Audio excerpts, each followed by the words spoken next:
जय हिंद। मैंने आज से कुछ दिन पहले जो एक वीडियो डाला था और उस वीडियो में जो बीजेपी से सांसद है निशिकांत दुबे, उन्होंने राज ठाकरे से बोला था,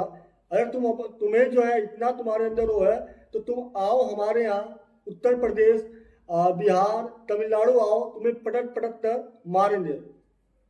ये वीडियो डालने के बाद, ये वीडियो बनाने के बाद, उनके बयान के बाद जो है इन बात को लेकर, इन बयान को लेकर बहुत ज़्यादा चर्चा भी हुआ इस वीडियो पे और बहुत सारे सवाल भी उठाए गए। सवाल जो उठाए गए इसके पीछे क्या रीजन है वो सारी चीज़ जो है मैं बाद में आपको जरूर बताऊंगा। लेकिन अभी जो मैं एक चीज़ और बता दूं, अब जो राज ठाकरे का एक बयान आ रहा जिसमें राज ठाकरे बता रहे हैं कि दुबे तुम आ जाओ महाराष्ट्र में, तुम्हें जो है समुद्र में डुबो डुबो कर मारेंगे। मतलब अब पूरे राजनीति के अंदर पटक पटक तो मारेंगे, डुबो डुबो तो मारेंगे। अब यहाँ तक जो है हमारे देश की राजनीति जो है पहुंच चुकी है। अब ये सारा मामला क्यों हुआ, आपको पता है कि आज से कुछ दिन पहले जो है जब राज ठाकरे और उद्धव ठाकरे जो है दोनों भाई ने एक साथ अपना, मतलब दोनों पार्टी जो है एक हुई और दोनों भाई जो है एक मंच पे आते हैं और एक मंच पे आते ही उन्होंने जो लैंग्वेज है उसकी प्रेम की भाषा लेकर आते हैं और उन्होंने साफ तौर पे बोला कि महाराष्ट्र में रहना है तो आपको जो है हिंदी नहीं मराठी बोलना पड़ेगा, और कोई ऐसा हिंदी बोलते हुए मिल जाता है उसे जो है थप्पड़ लगा दो। ये बयान इनका जो है पूरे देश में बहुत तेजी से वायरल हुआ और बहुत सारा सवाल भी उठाया गया। लेकिन मैं आपको इनका एक पुराना वीडियो था जो मैंने वॉच किया, उस पुराने वीडियो में इन्होंने क्या बताया है उस पर भी हमें चर्चा करने की आवश्यकता है और उसके बाद हम कन्फर्म करने वाले हैं कि जो इन्होंने आज बोला है या जिस बात को लेकर निशिकांत दुबे ने बोला है वो सारी चीजें जो है कितना हद तक जो है सही है। आज मतलब हम बात करें, इनका एक पुराना वीडियो है राज ठाकरे का। राज ठाकरे उस वीडियो में बता रहे हैं कि हमारे संविधान में हर कोई बोलता है कि संविधान में लिखा हुआ है कि आप पूरे देश में किसी भी राज्य में जा सकते हैं, आ सकते हैं, वहां रह सकते हैं। लेकिन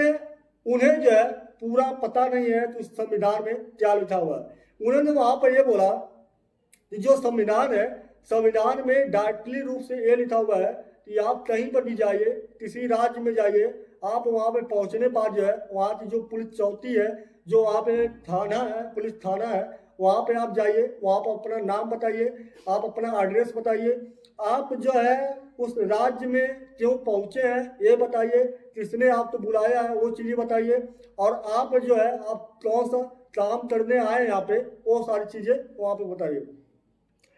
लेकिन मैं इस बात पे ये बोलने वाला हूँ कि मान लीजिए हमारे देश में मान लीजिए कोई बच्चा है, कोई स्टूडेंट है, मान लीजिए इलाहाबाद जा रहा है, लखनऊ जा रहा है, जो है बिहार जा रहा है, पटना जा रहा है, दिल्ली जा रहा है, हमारे देश के बहुत सारे शहरों में जा रहा है जहाँ पर पढ़ाई अच्छी होती है। वो वहाँ पे पहुँचता है, पहुँचने बाद जो है वो वहाँ पे जाता है, रूम रेंट पे लेता है। क्या रूम, जहाँ वो रूम रेंट पे लेता है वहाँ का जो ओनर है, जो उस मकान का मालिक है, वो उसने आज तक कभी बोला कि हमारे यहाँ रहना है तो आपको जो है हिंदी बोलना पड़ेगा, आपको जो है मराठी बोलना पड़ेगा, आपको जो है बिहारी बोलना, मतलब भोजपुरी बोलना पड़ेगा, आपको जो है इंग्लिश बोलना पड़ेगा।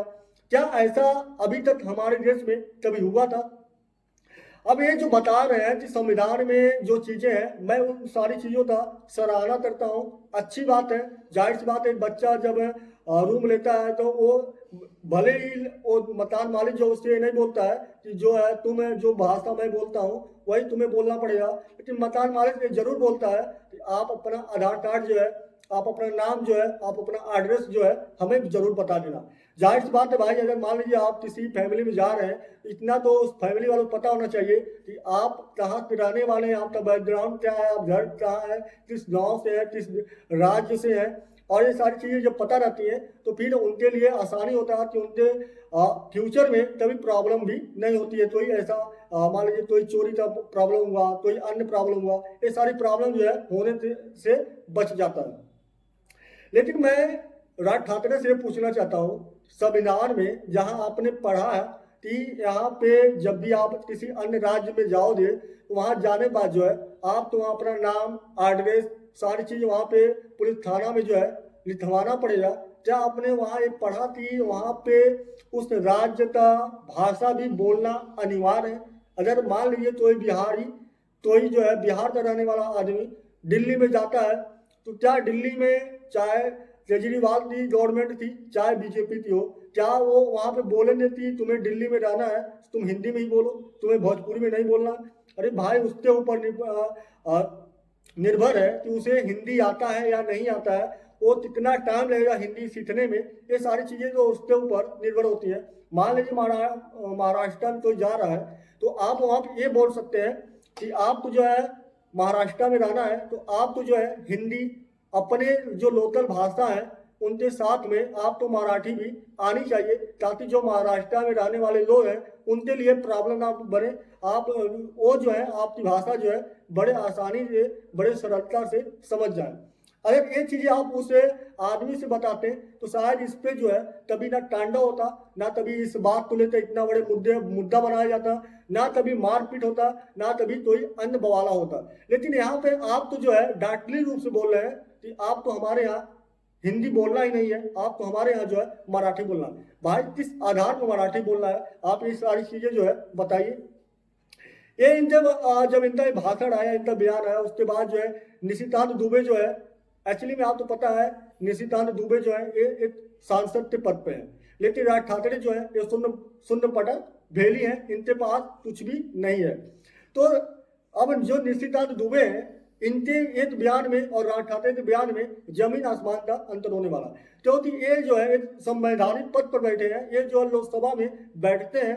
तो इन्हें जो है एक भी भाषण देने लिए, एक भी शब्द बोलने लिए 1000 बार सोचने की आवश्यकता होती है। लेकिन जो इन्होंने बोला कि आप यूपी में, आप बिहार में आओ, आप तो हम जो है पटक पटक तो मारेंगे, ये इनका जो बोलना था ये जाहिर सी बात है इस तरह से नहीं होना चाहिए था। ये वहाँ पे बोल सकते थे कि अरे तुम इतने बड़े ताकतवर इंसान हो, इतने बड़े नेता हो, तो ठीक है मैं महाराष्ट्र में आ रहा हूँ, मैं मुंबई में आ रहा हूँ और मैं वहाँ पर आकर हिंदी बोलने वाला हूँ, मैं वहाँ पर आकर भोजपुरी बोलने वाला हूँ, देखता हूँ तुम क्या हमारा कर सकते हो, क्या तुम्हारे अंदर इतना पावर है। इस अगर इनका बयान होता तो शायद इतना बड़ा बवाला नहीं होता। लेकिन जो निशिकांत दुबे ने बोला वो चीजें सही नहीं थी जहां तक होना चाहिए।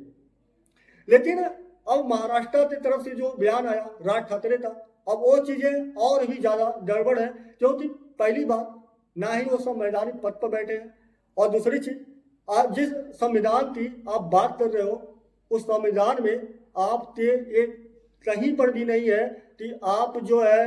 महाराष्ट्र में आकर आप तो जो है मराठी ही बोलना पड़ेगा। और उसके बाद भी अगर आप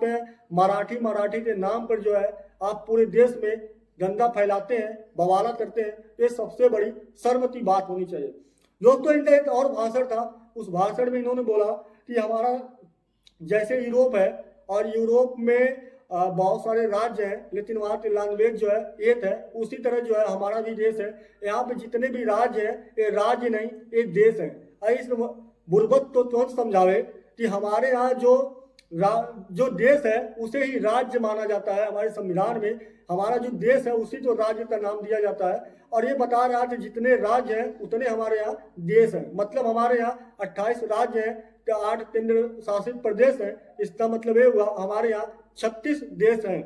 तो मतलब इस इंसान को जो है समझ में नहीं आ रहा कि मैं क्या बोल रहा हूँ और संविधान में क्या बोलना चाहिए क्या नहीं बोलना चाहिए। बताता तो है ये इंसान कि हम बहुत ज़्यादा जो है नॉलेज वाले हैं, लेकिन ऐसा कुछ जो है इनका नॉलेज सामने नहीं आ पा रहा। अगर ये हमारे देश में जितने भी राज्य हैं अगर उन्हें एक देश ये मान रहे हैं तो जाहिर सी बात है फिर दिल्ली से मुंबई जाना हो, चाहे मुंबई से उत्तर प्रदेश जाना हो, बिहार जाना हो, हमें पासपोर्ट की भी आवश्यकता होनी चाहिए, हमें जो है